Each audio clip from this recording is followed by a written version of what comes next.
Halo teman-teman, kita berjumpa lagi di pembahasan latihan soal pada bagian sejarah wajib di chapter keempat. Nah, pada bahasan yang pertama kita akan membahas mengenai Orde Lama.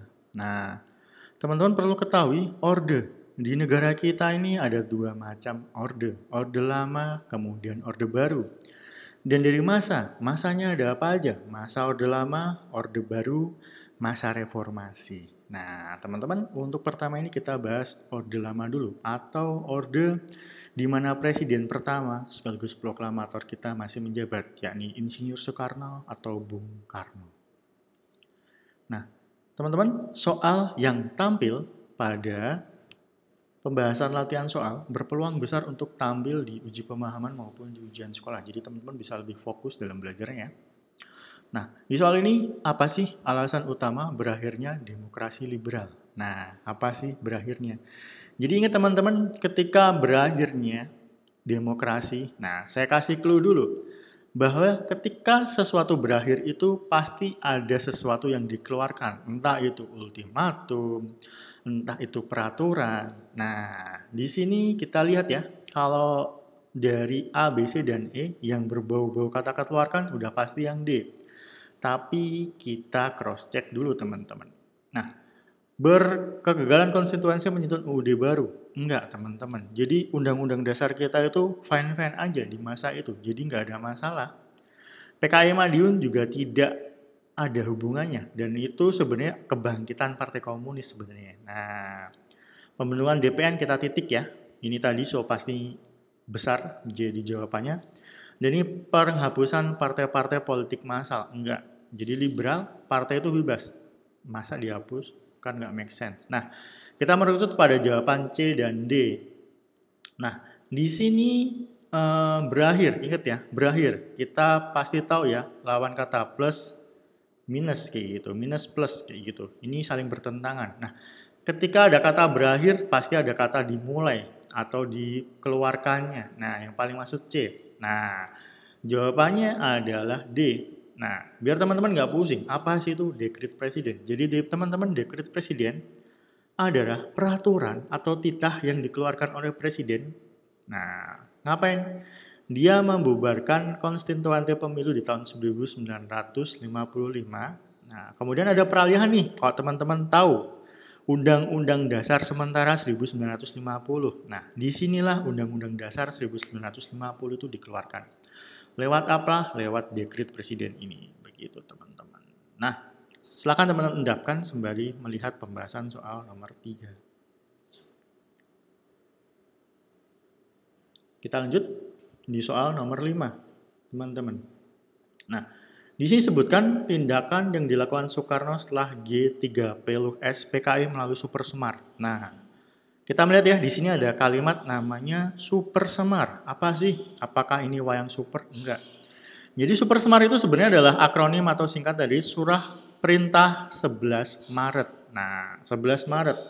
Nah, ketika sudah G30 SPKI, yang paling dimusuhi itu adalah partai ini sendiri atau Partai Komunis Indonesia. Nah, teman-teman, Super Semar ini sering kita dengar ya di masa-masa ini sebagai apa? Misal sebagai beasiswa. Nah, Yayasan Super Semar sampai saat ini teman-teman masih memberikan beasiswa.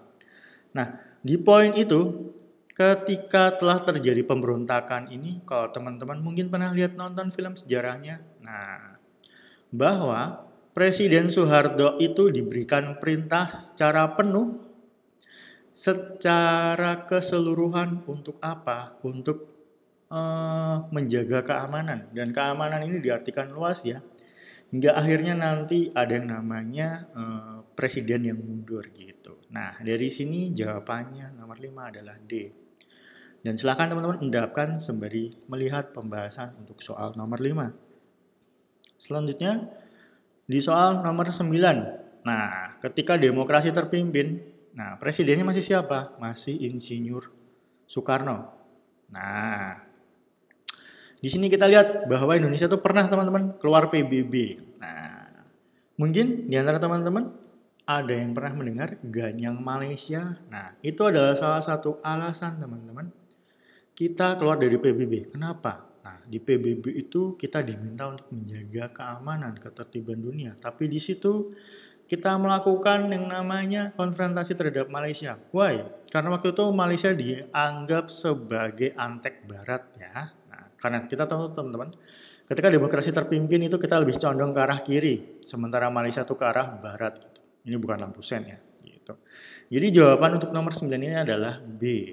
Oke. Nah, teman-teman silahkan endapkan sembari melihat pembahasan soal nomor 9. Nah, ketika ada Super Semar, Orde Lama tadi digantikan dengan Orde Baru, di mana Bapak Soeharto itu kemudian menjabat menjadi Presiden Republik Indonesia. Nah, di soal nomor 22 ini, apa tujuan utama Orde Baru di Indonesia? Apa sih tujuannya? Nah, ketika teman-teman tadi melihat ya, di sini kita lihat ada yang namanya Dekret Presiden, di mana tadi diciptakan namanya Undang-Undang Dasar Sementara. Nah, ketika Orde Baru ini menjabat, teman-teman langsung saya spill aja, mereka pengen Undang-Undang Dasar yang asli ini dikembalikan, karena ini adalah fitrahnya negara kita, atau ini adalah jati diri kita sebagai bangsa Indonesia. Dua hal ini teman-teman. Jadi tanpa babi bu jawabannya adalah C. Jadi Orde Baru mengembalikan tatanan negara sesuai dengan Pancasila dan UUD. Sembari itu teman-teman bisa lihat pembahasan sembari diendapkan terlebih dahulu. Kita lanjut di soal nomor 23. Nah, tadi Super Semar ya sudah saya jelaskan. Apa sih yang dimaksud dengan Super Semar? Teman-teman, Super Semar adalah surah perintah 11 Maret. Dulu ketika saya masih remaja, masih sekolah juga saya mikir, Super Semar, apakah sesakti itu ketika media-media menyatakan Super Semar adalah surat sakti kayak gitu. Nah, ingat ya teman-teman, Super Semar adalah surat perintah 11 Maret di mana yang mengeluarkan adalah Presiden Soekarno atau Bung Karno terhadap Pak Harto. Nah, apa sih? Nah, jadi di situ karena super itu dia punya yang namanya wewenang khusus. Wewenang khusus untuk apa? Nah, wewenang khusus untuk mengambil alih kekuasaan demi keamanan. Tapi poinnya apa? Poinnya adalah surat perintah dari Soekarno kepada Soeharto. Oke. Ah, jelas ini bukan deklarasi kemerdekaan.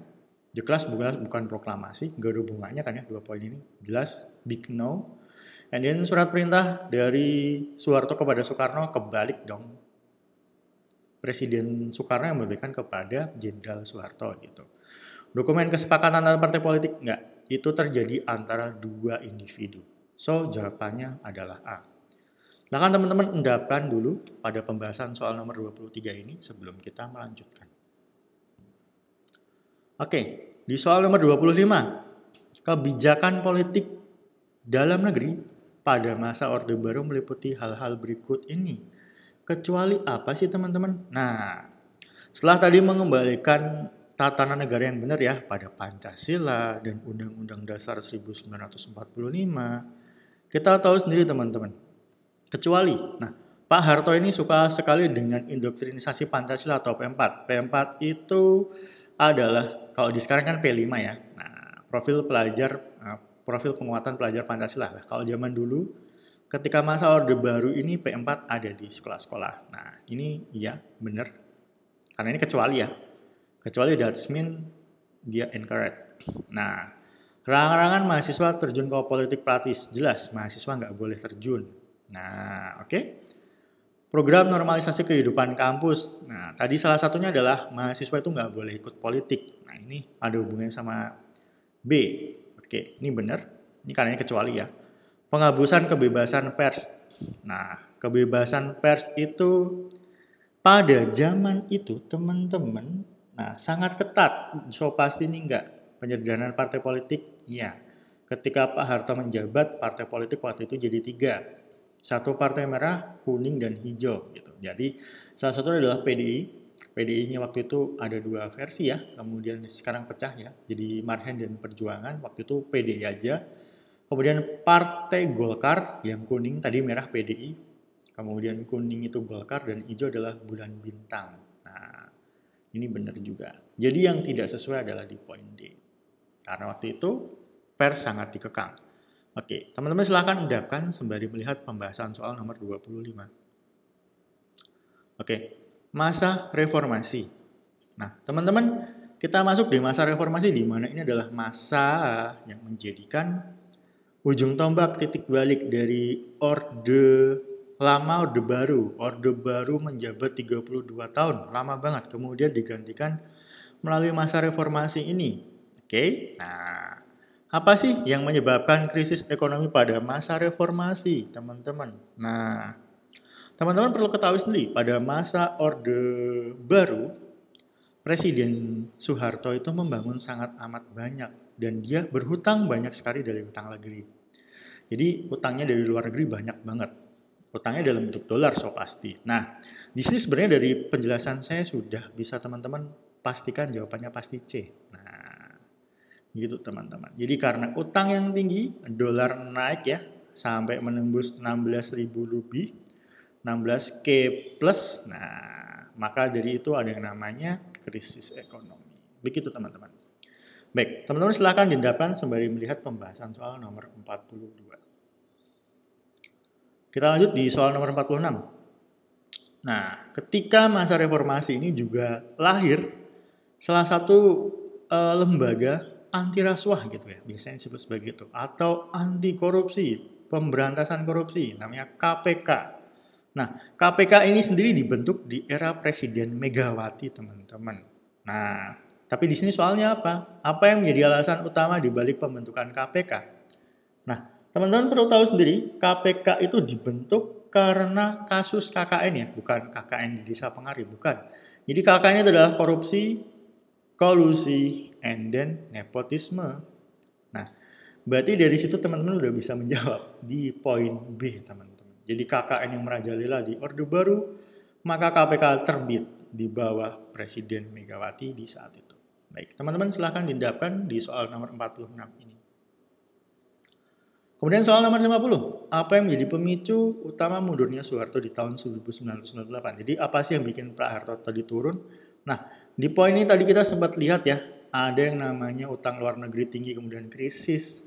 Nah, jadi apa dong yang menyebabkan Presiden Soeharto mundur? Nah, ketika dolar naik, krisis tidak terbendung, teman-teman pasti tahu peristiwa demo di depan DPR, peristiwa penembakan Trisakti, halte Semanggi. Nah, semua itu adalah bagian dari demonstrasi mahasiswa, teman-teman. Jadi mahasiswa waktu itu meminta agar pemerintahan saat itu turun karena dianggap sudah tidak lagi kompeten untuk menjalankan pemerintahan. Nah, masa itu disebut sebagai masa reformasi atau ujung tombak atau awal mula dari reformasi itu sendiri. Begitu teman-teman. Baik, kita sudah sampai di penghujung pembahasan soal, teman-teman. Saya harap ini berguna untuk teman-teman. Saya ucapkan selamat dan semoga berhasil di ujian sekolahnya.